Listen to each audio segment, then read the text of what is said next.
Hello everyone, आज है 29 अप्रैल और आज इस वीडियो में हम बात करने जा रहे हैं यूको बैंक के बारे में। देखिए, रिजल्ट्स आ चुके हैं इसके, और हालांकि जो रिजल्ट्स आए हैं वो मार्केट क्लोज होने के बाद आए हैं, तो जो रिजल्ट्स का इम्पैक्ट है वो कल हमें देखने को मिलेगा। लेकिन आज ऑलरेडी एक अच्छी खासी तेज़ी थी, तकरीबन 3% की तेज़ी यहाँ पर देखने को मिल रही थी। बात करेंगे रिजल्ट्स के बारे में और साथ ही साथ भैया डिविडेंड भी अनाउंस करा है इसने। तो देखिए, वीडियो को शुरू करो उससे पहले अगर आपने अभी तक चैनल को सब्सक्राइब नहीं किया तो प्लीज़ अभी इसे सब्सक्राइब कर लीजिए, क्योंकि आगे भी बहुत सारे वीडियोस हैं जो वो काफ़ी ज़्यादा हेल्प करेंगे। तो 58 रुपीज़ का शेयर, आज 3% की तेज़ी, एक महीने में 6% की तेज़ी है, लेकिन एक हफ्ते में अच्छी तेज़ी यहाँ पर देखने को मिली ज़रूर है। और ग्राफ इंटरेस्टिंग है, देखो तेज़ी आई गिरावट आई, तेज़ी आई गिरावट आई, तेज़ी आई और अभी भी तेज़ी है, और शायद कल भी तेज़ी देखने को मिल सकती है। नंबर्स अच्छे हैं इसलिए। एक साल का अगर आप ग्राफ देखोगे तो 90% का ग्रोथ है। और देखो, जब तेज़ी आती है एक झटके में आती है, फिर लंबे समय तक गिरावट के बाद कंसोलिडेट करता है, फिर एक बहुत बड़ी तेज़ी यहाँ पर हमें देखने को मिली थी। 68 रुपीज़ तक गया था, वापस ऐसे गिरावट भी आई कि 50 रुपये से भी नीचे 48 पे गया था, लेकिन अब धीरे धीरे कोशिश कर रहा है। और कहीं ना कहीं जो नेक्स्ट रेजिस्टेंस यहाँ पर है वो 62 रुपीज़ के आसपास का है। अगर उसको तोड़ देगा तो नेक्स्ट लेवल आपको यहाँ पर 65 तक के देखने को मिल सकते हैं। और रिजल्ट्स जो इसके आए हैं वो भी अच्छे हैं। यहाँ पर अगर आप देखो, ये जो नंबर्स आप देख रहे हो वो लाखों में है, करोड़ों में नहीं है। तो यहाँ पर अगर आप देखें तो इस बार के जो इनके नंबर्स आए हैं इनकम वाइज, रेवेन्यू वाइज, वो 6,985 करोड़ के हैं, जो इससे पहले के क्वार्टर में 6,412 करोड़ के आसपास के थे। तो ग्रोथ है यहाँ पर इनकम में। इवन पिछले साल के 5,945 करोड़ से भी काफ़ी अच्छा ग्रोथ देखने को मिला है।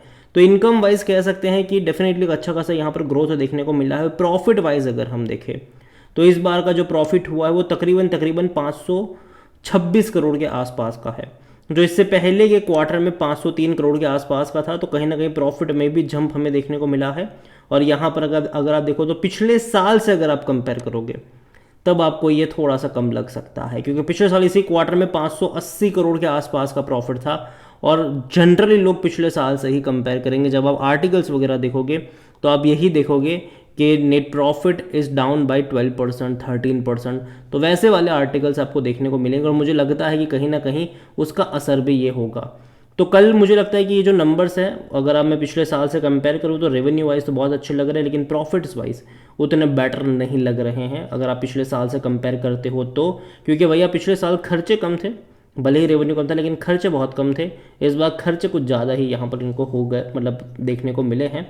अच्छी बात यह है कि अगर आप इनका नेट एनपीए ग्रोस एनपीए देखो तो वहाँ पर भी अच्छा खासा इंप्रूवमेंट आया है। नेट एनपीए जो ग्रोस एनपीए है यहाँ पर वो 3.46% का है, जो इससे पहले 3.85 था, और पिछले साल इसी क्वार्टर में 4.78 था। तो कहीं ना कहीं अच्छा खासा इंप्रूवमेंट वहाँ पर है।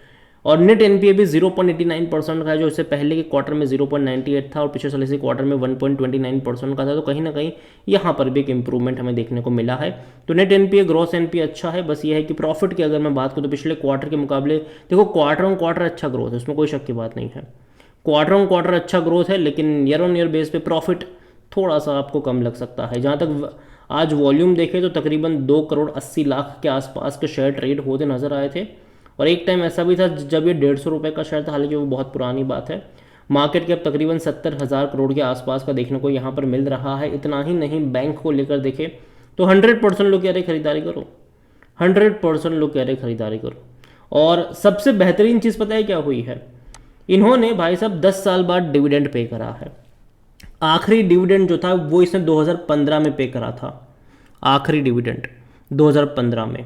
उसके बाद 16, 17, 18, 19, 20, 21, 22, 23 डिविडेंड पे नहीं हुआ है। और अब जाकर 24 में इन्होंने डिविडेंड पे करा है। 28 पैसा पर शेयर का डिविडेंड अनाउंस हुआ है। तो जिन लोगों के पास यूको बैंक के शेयर्स हैं उनको 28 पैसा पर शेयर के हिसाब से डिविडेंड यहाँ पर मिलेगा। और जहाँ तक बात करी जाए यूको बैंक में, इनके पी रेशियो को लेकर तो 40 का है, जो कि देखा जाए तो महंगा तो है, क्योंकि सेक्टर पी 18-19 का है। कोई भी एनालिस्ट खरीदारी की बात नहीं करे। फिनेंशियल्स अगर आप देख रहे हो इस बैंक के तो पिछले साल मार्च में बहुत ज़्यादा नंबर्स थे। अगर आप देखो 580 करोड़ का प्रॉफिट था, ठीक है, लेकिन बाद में क्या हुआ, घट के 223 हुआ, फिर बढ़ना शुरू हुआ 401 करोड़, फिर 503 करोड़, और अभी आया है तकरीबन 526 करोड़।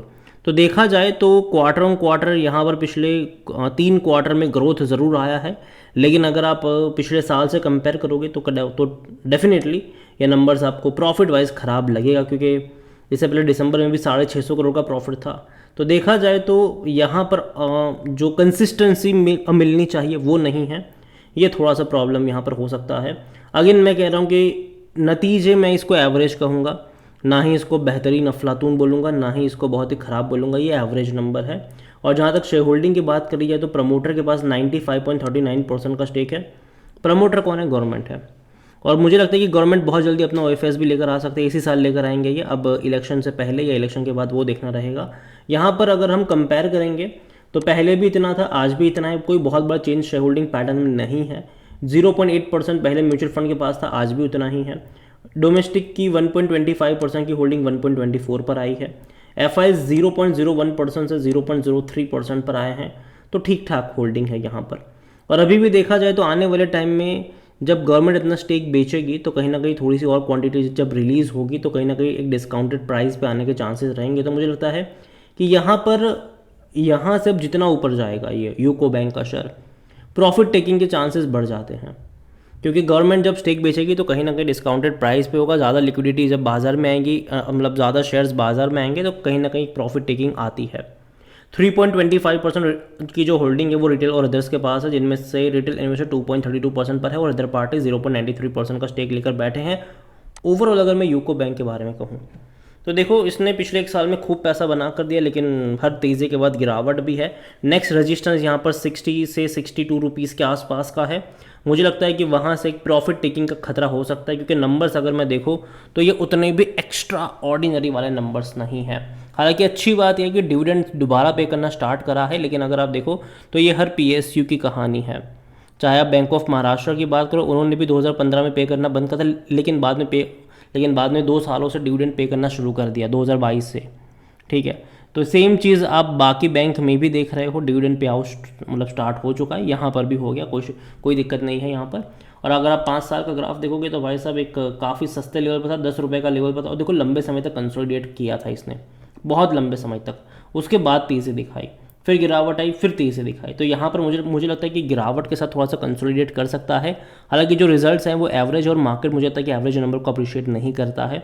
तो मैं उतनी बड़ी तेज़ी या उतनी बड़ी गिरावट एक्सपेक्ट नहीं कर रहा हूँ, लेकिन मैं इतना ही कहूँगा यहाँ पर कि मैं वेट करना ज़्यादा पसंद करूँगा यहाँ पर, क्योंकि ये वो लेवल है जहाँ पर मैं उतना ज़्यादा कॉन्फिडेंस नहीं हूँ कि जहाँ पर खरीदारी करी जाए, क्योंकि ऑलरेडी काफ़ी महंगा हो चुका है ये। और जो रिजल्ट्स भी आए हैं मैं कहूँगा कि ठीक ठाक है, मतलब उतने ज़्यादा नहीं है कि आप खरीदारी करने बैठ जाओ। अगेन ये मेरा पर्सनल ओपिनियन है, कोई भी इन्वेस्टमेंट एडवाइस नहीं है। वीडियो को यहीं पे एंड करता हूँ। पसंद आया हो तो लाइक करो, शेयर करो, चैनल अगर पहली बार हैं तो प्लीज़ सब्सक्राइब करें। और यूको बैंक के बारे में क्या सोचते हैं वो भी आप मुझे कमेंट में लिख के बता सकते हैं। Thank you.